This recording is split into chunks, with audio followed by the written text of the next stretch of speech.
हमारे देश में ध्यान और साधना का विरोध विशेष स्थान रहा है, जो प्राचीन शिक्षा पद्धति में भी अनिवार्य हिस्सा हुआ करता था, लेकिन मैकाल शिक्षा पद्धति ने इसे खत्म कर दिया। ध्यान से होने वाले विभिन्न लाभ को देखते हुए समीपस्थ ग्राम अंडा में स्कूल के बच्चे व शिक्षक नियमित ध्यान करके शिक्षा आरंभ करते हैं, जिसके विभिन्न लाभ अब देखने को मिल रहे हैं।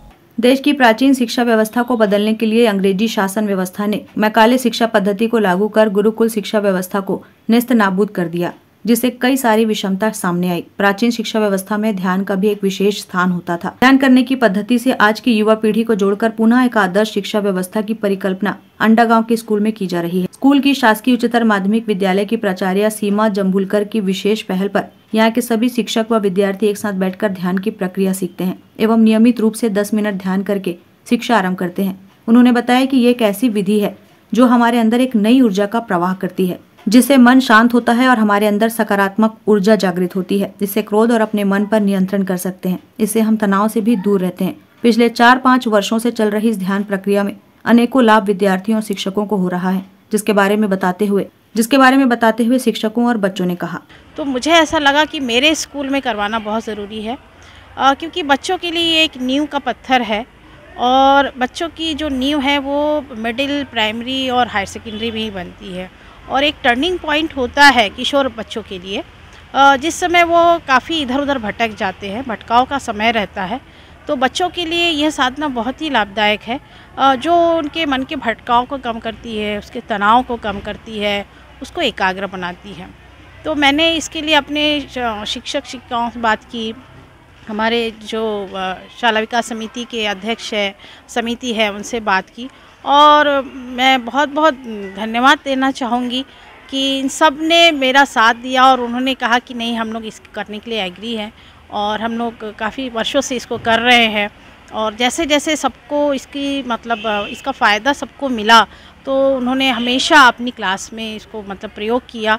प्रारंभ में ही हम लोग कर लेते हैं, जैसे ही दौड़ भागते हुए बच्चे आते हैं और प्रथम पीरियड में ही जब ये टीचर्स करवाते हैं तो वो काफ़ी शांत हो जाते हैं और जब एक शांत मन होता है, एकाग्रचित्त मन होता है, तो वो टीचर्स और बच्चों के लिए, दोनों के लिए बहुत फ़ायदेमंद होता है और बहुत ही अनुशासित होकर के बच्चे जो है वो अध्ययन कर पाते हैं। और बाकी जो इसमें है कि बच्चा अन्य कार्यों में भी, अन्य गतिविधियों में भी बहुत अच्छे से भाग लेते हैं और व्यसन से, इन सब से भी काफ़ी दूर होते हैं। तो एक जो किशोरावस्था में एक लाइन जो मिल जानी चाहिए आगे जीवन के लिए, उसको बहुत अच्छे से बच्चे तय कर पाते हैं। हाँ सर, हम लोगों को काफ़ी परिवर्तन दिख रहा है। हम लोगों को अपने जो भी नेगेटिव जो है, हर इंसान का नेचर होता है, कुछ ना कुछ नेगेटिव थॉट्स क्रिएट होते ही हैं। तो हम इस शिविर में शामिल होते हैं, जिससे हमको बहुत फ़ायदा हुआ अपनी नेगेटिव वाइब्रेशन को हटाने के लिए। और बच्चों में भी हमने काफ़ी परिवर्तन देखा। जो बच्चे काफ़ी चंचल रहते थे, ज़्यादा पढ़ाई में इंटरेस्टेड नहीं रहते थे, ये शिविर के द्वारा उनमें बहुत परिवर्तन हुआ है। उनके मार्क्स देख के उनमें होने वाले परिवर्तन हम देख सकते हैं और जो बढ़ते ही जा रहे हैं। और इसके लिए तो मैं अपनी प्राचार्य मैडम को धन्यवाद दूंगी, जिन्होंने इतना अच्छा कदम उठाया है। विद्यार्थियों के लिए बहुत ही सकारात्मक रहा है, क्योंकि बच्चों का मन जो है वो इधर उधर भटकते रहता है। साथ ही साथ उसके मन भटकने से शिक्षकों के द्वारा भी शिक्षण कार्य भली भांति नहीं हो पाता है। तो शुरू में प्रतिदिन 10 मिनट का आनापान शिविर से भटके हुए मन को हम एकाग्रचित करते हैं, जिससे बच्चों का मन जो है एकाग्रचित होकर पढ़ाई के प्रति सकारात्मक भाव से लगता है, जिससे शिक्षण भी अच्छा होता है, उनका अनुशासन और आचरण में सुधार हुआ है। और इसी दौरान हमने एक बच्चे पे तो बहुत ही अच्छा परिवर्तन देखा। वह बच्चा जो है, हम लोग उसको एक बदमाश बच्चे के रूप में हम लोग देखते थे, उसका व्यवहार ही वैसा रहता था।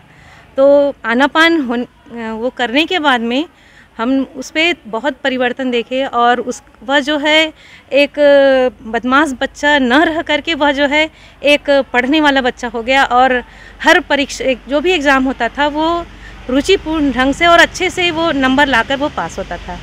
तो सबसे पॉजिटिव रिजल्ट तो ये कह सकते सर बच्चों की उपस्थिति बढ़ गई।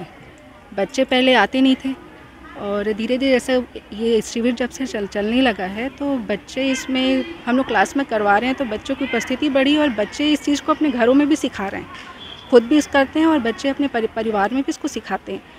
तो ये एक पॉजिटिव चीज़ हम बोल सकते हैं। और बच्चे का जो परीक्षा की तैयारी है, क्योंकि उनका ध्यान केंद्रित हो रहा है, इसका प्रॉफिट ही मिल रहा है कि वो प्रतियोगी परीक्षा की तैयारी भी कर रहे हैं। अगले दिन भी किया, जिससे हमारा जो मस्तिष्क है एकाग्र होना स्टार्ट हुआ। धीरे धीरे हम अपने मस्तिष्क को जो पढ़ाई के समय भटक रहा था उसे एकत्रित। शिविर के बाद पढ़ाई में काफ़ी कंसंट्रेट हुआ है। इससे पहले ध्यान इधर उधर भटकता था, लेकिन सुबह शाम करने से ध्यान केंद्रित हुआ है और पढ़ाई में अच्छा प्रदर्शन हुआ है। नंबर पहले से बहुत ज़्यादा अच्छा है। ग्रैंड न्यूज़ के लिए दुर्ग से वैभव चंद्राकर की रिपोर्ट।